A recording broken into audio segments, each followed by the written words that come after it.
नमस्कार। मैं बोस बोल रहा हूँ। बाबा स्टोरी का अगला एपिसोड। तो आज का टॉपिक है आपका हिस्ट्री। तो एक दादा जो है बाबा से आके, बाबा जब बैठे थे वहाँ पे डीसी धर्म मतलब जागृत मतलब हॉल में, तो बाबा से बोले कि बाबा जी बाबा जी का आपका हिस्ट्री मैं लिखना चाहता हूँ। तो वो पेन पेपर सब लेके आए थे, शायद एडिटर ऐसा कुछ था, एडिटर।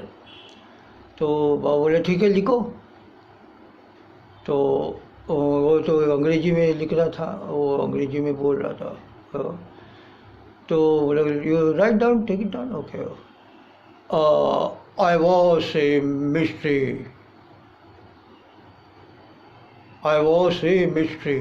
तो वो लिखा मिस्ट्री है, चलो अच्छा। I am mystery.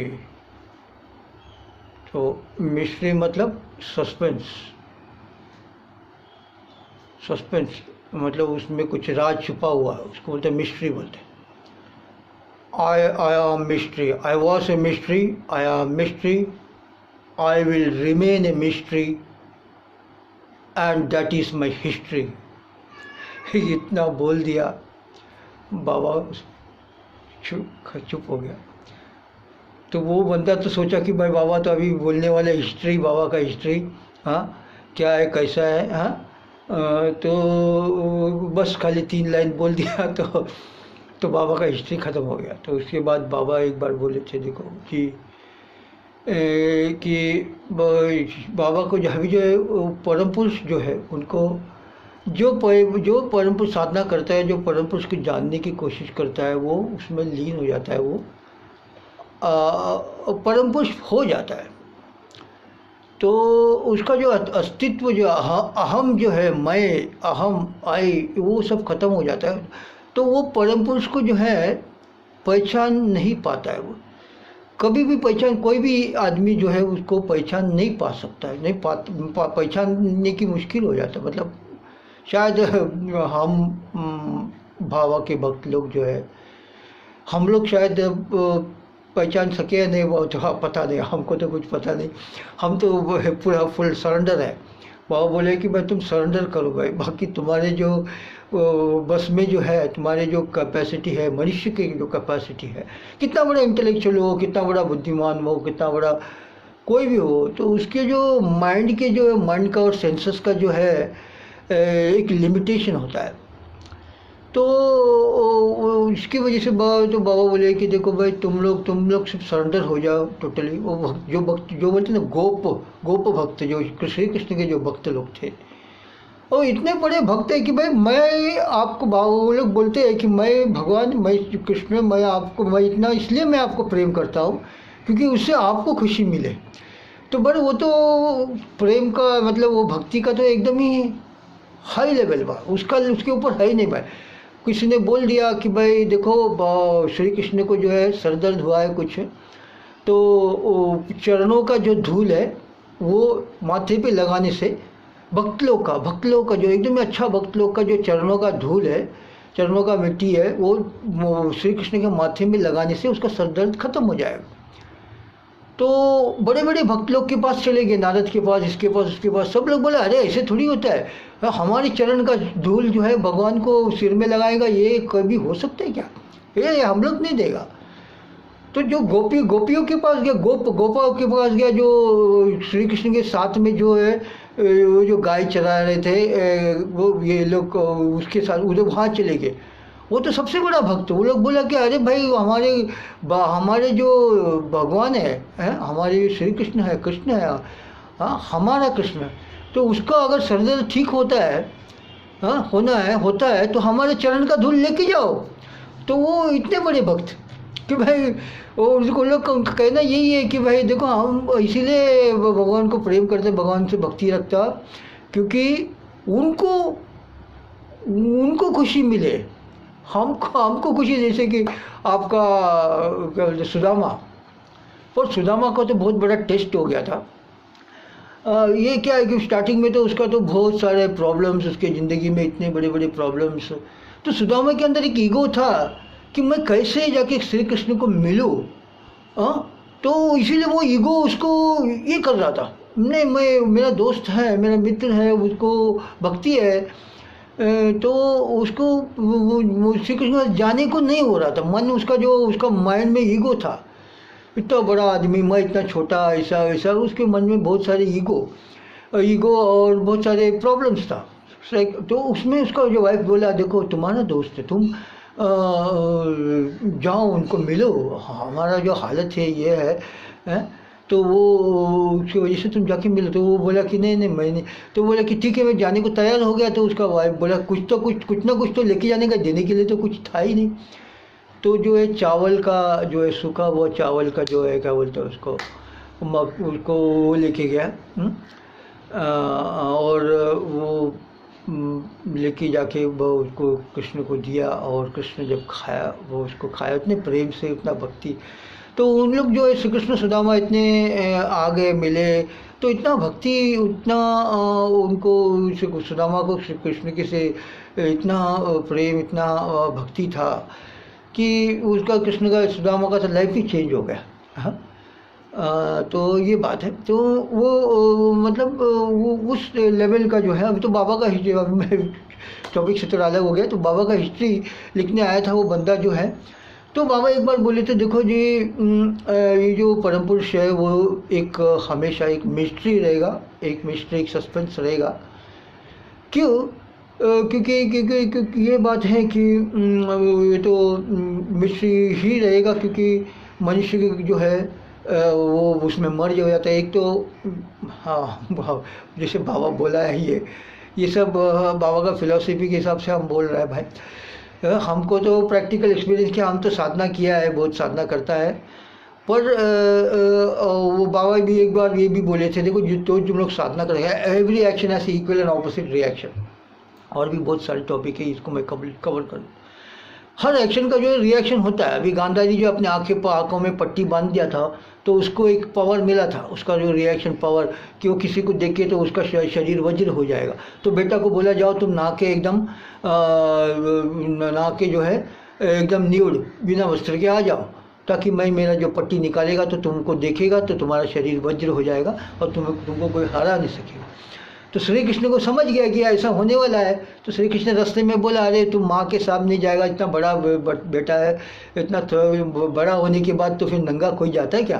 तो केले का पत्ता जो है वो लेके बांध देता है, और उतना पार्ट जो है उसका वज्र नहीं बनता है, और वहीं पे बीम मार के उसको ख़त्म करता है। तो ये बात है। तो जो है हर एक्शन का जो है, कर्मण्यवाधिकारस्तु मा फलेषु कदाचन, हर, उसका मतलब क्या हुआ? कर्म, हर कर्म के पीछे एक्शन, उसका रिएक्शन छुपा है।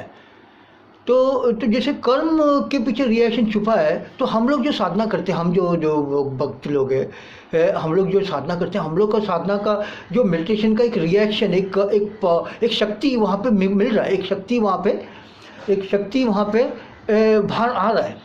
तो ये जो शक्ति जो है हमको हमारे पास नहीं रखते। हम लोग क्या करते हैं, बाबा के बैंक में जमा कर देते हैं, बाबा के बैंक में जमा कर देता है। क्यों? क्योंकि देखो शक्ति से दुरुपयोग होता है। वो एक बंदा जिसकी शक्ति था, पानी के ऊपर चल रहा है, तो वो दूसरे एक सन्यासी बोला, अरे तो 25 पैसा देगा तो पानी के वहाँ से, नदी के उस पार से इस पार आ सकता है। तो तुम इतना शक्ति, तेरा इतना साधना किया 20 साल, वो साधना करके तू पानी के ऊपर चल के आया, तो इससे फ़ायदा क्या हुआ? हाँ, तो वो हिसाब से हम लोग जो मार्गी लोग हैं, हम लोग जो है बाबा के जो भक्त हैं, हम लोग को हम लोग के पास इतना पावर है कि पूछो मत। के पर ये पावर जो है हम लोग बाबा के बैंक में सेफ डिपॉजिट लॉकर में हम लोग जमा करके रखता है। जितना साधना करता है ये सब पावर हम लोग, क्योंकि एक्शन का रिएक्शन तो होगा ही ना भाई। हाँ, every action has an equal and opposite reaction. कर्मण्यवाधिकारस्तु मा फलेषु कदाचन, कर्म करो, फल की चिंता मत करो, क्योंकि वो कर्म के पीछे एक्शन छुपा है, एक्शन के पीछे रिएक्शन छुपा है। तो जैसे तुम साधना करते हो तो इसका पावर, इसका जो एक शक्ति तुम्हारे अंदर तुमको मिलता है, पर वो जो शक्ति तुम्हारे पास रहेगा तो तुम मिस यूटिलाइज करेगा। इसके लिए बाबा क्या बोला कि तुम्हारे जो शक्ति है, जो पावर तुमको जो मिलता है वो योगासन के थ्रू, वो जो तुम जो काम करते समाज में काम करते उसका एक शक्ति मिलता है, उसका एक रिएक्शन और पुण्य का बहुत सारी चीज़ जो है बाबा के बैंक में सेफ डिपॉजिट लॉकर में जमा है। और जब तुमको जब ज़रूरत पड़ेगा, वो तो बाबा बोला है कि जिसको जिस चीज़ की जब ज़रूरत पड़ेगा उसको वो चीज़ मैं तब देता हूँ। हाँ, तो मैं रिपीट नहीं कर, 10 मिनट तो हो गया, रिपीट नहीं करता हूँ, बाबा रिपीट करता हूँ। क्योंकि एक बार बोले कि देखो एक 3 महीने का जो बच्चा है उसको क्या चाहिए, क्या क्या चाहिए, उसके माता को जानता है, वो उसका माँ उसको अच्छी तरह जानता है क्या चाहिए, दूध कभी चाहिए उसको, कभी सोना है क्या है। उसी तरह जो भी हम मेरे जो भक्त लोग हैं, मेरे जो मार्गी भक्त लोग हैं, whole timer, LFT, ladies gents जो भी है, दीदी दादा, मार्गी सिंपथाइजर जो भी है, जिसको जो है उनको जिस चीज़ की जब ज़रूरत पड़ता है उसको वो चीज़ तब मैं देता हूँ, मांगने की ज़रूरत नहीं है, ऐसा बाबा बोला है। तो भी मार्गी लोग मांगते हैं। मैं कुछ मार्गियों को मैंने सुना है, देखो बाबा तो लोग बोलते हैं कि देखो भाई बाबा बोले मांगना नहीं है, तो देखो हम बाबा तो तारक ब्रह्म है, तो हम वो लोग बोलते हैं कि हम तो तारक ब्रह्म से तो नहीं मांगते, हमको कुछ भी रहता था, हम निर्गुण ब्रह्म से मांगते हैं। तो निर्गुण ब्रह्म से मांगो या तो जो भी है सब एक ही है, निर्गुण ब्रह्म, तारक ब्रह्म, सगुण ब्रह्म सब एक ही। बाबा बोले सगुण ब्रह्म जो है जैसा जस्ट एक मशीन है, जस्ट उसका काम क्या है, खाली सृष्टि स्थिति संहार, क्रिएशन करना और उसको जिंदा रखना और उसको संहार करना। तो मतलब ये जो है ये क्या बोलता है, इसका ड्यूटी है किसका, आपका सगुण ब्रह्म का। सिर्फ तारक ब्रह्म जो है वो आपके साथ पर्सनल कांटेक्ट, पर्सनल रिलेशन रखता है, आपके जैसे आपके पिता या आपके भाई या आपके दोस्त, हर कोई भी रिलेशन आप रखना चाहते हैं, एक पर्सनल रिलेशन आपके साथ एक तारक ब्रह्म को ही रख सकता है, महासंभूति जो कहते हैं, और उसी को आपके साथ एक पर्सनल रिलेशन रख सकता है। बाकी जो है निर्गुण ब्रह्म है तो निर्गुण है, कोई उसका गुण ही नहीं है, निर्गुण है वो तो उसका कोई गुण नहीं है, उससे आपको फ़ायदा क्या है। वो कोई गुण नहीं, तो उसको अगर निर्गुण को कुछ करना है या सगुण को कुछ करना है तो ये लोग दोनों मिलके जो है तारक ब्रह्म को क्रिएट करता है। तारक ब्रह्म से टैंजेंट, तो तारक ब्रह्म को क्रिएट करके शरीर रूपी में, पंचभौतिक शरीर में आपके सामने भक्त लोग के सामने भेजता है। हाँ, तो भक्त लोग जो है हर वक्त, तो भक्त इंडिया में परम पुरुष जो है हमेशा महासंभूति तो हमेशा जो है इंडिया में ही पैदा होता है, क्योंकि सबसे ज़्यादा भक्त यहीं पर है, बाकी जगह में भक्त नहीं उन सब ज़्यादा भी मटेरियल मैटर सेंटर्ड लोग जो है, बाबा बोले 3 टाइप के लोग हैं, self centre, matter centred and God centre. तो ये जो सेल्फ सेंटर फिलॉसफी यही तो है कैपिटलिज्म, और मैटर सेंटर जो है वो मैटर सेंटर बाबा एक बार बोले शायद कम्युनिज्म मैटर सेंटर है, क्योंकि वो लोग तो गॉड को मानता नहीं। और जो गॉड सेंटर है, गॉड सेंटर यही तो proud philosophy, proud theory, Shri PR सरकार जी ने जो दिया है प्राउड थियरी, वो तो गॉड सेंटर है। हर इंसान को जो है यहाँ पे 5 चीज़ का गारंटी है। गारंटी मतलब परचेसिंग कैपेसिटी आपका इतना ऐसा हो जाएगा, इसमें 5 थिंग्स आपको मिलेगा, रोटी, कपड़ा, मकान, एजुकेशन और मेडिसिन, डॉक्टर, दवाई, एजुकेशन मतलब शिक्षा, ये 5 चीज़ गारंटी हर इंसान को मिलेगा, गारंटी 5 चीज़ हर इंसान को मिलेगा। ये मतलब प्राउड का प्रोग्रेसिव यूटिलाइजेशन थियरी का सिद्धांत है। तो जो है 10 मिनट के लिए बहुत ज़्यादा हो गया टाइम, तो ये मैं अभी क्लोज करता हूँ। नमस्कार, थैंक यू, नमस्कार।